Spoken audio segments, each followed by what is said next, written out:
So you showed that diagram that you described as a closed loop with the experimental design, where you're testing the different strategies for different customer groups. Can you give us a sense of how much of that is automated and how much is kind of crafted by your data scientists manually?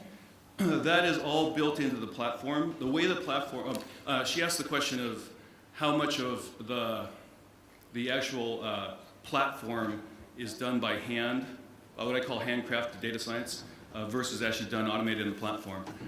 The entire experimentation, what we call it is contextual multi-arm bandit experimentation, and that is built into the platform. So what it does is basically when you actually align a treatment with customer attributes, the platform actually assigns a control and a treatment group at the individual level, and then it measures the impact against those two. And it's done actually all within the platform.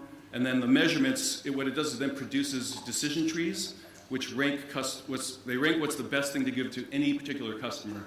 And actually it's what we call, and I'm not the data scientist, it's basically a bag of trees that are generated that automatically solve for overfitting, but then determine what's the right thing for each customer. It's all done within the platform. Thanks.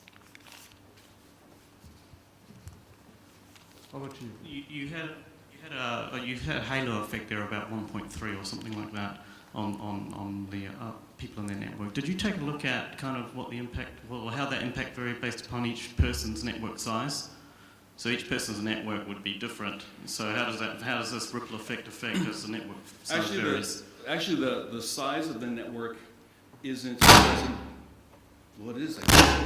The size of the network, he asked the question of, did we look at the impact across different networks? We actually did two things. One is we did measure the impact on the primary focal person's first degree as well as second degree. And there is a diluting effect as you go out beyond the primary's first contacts.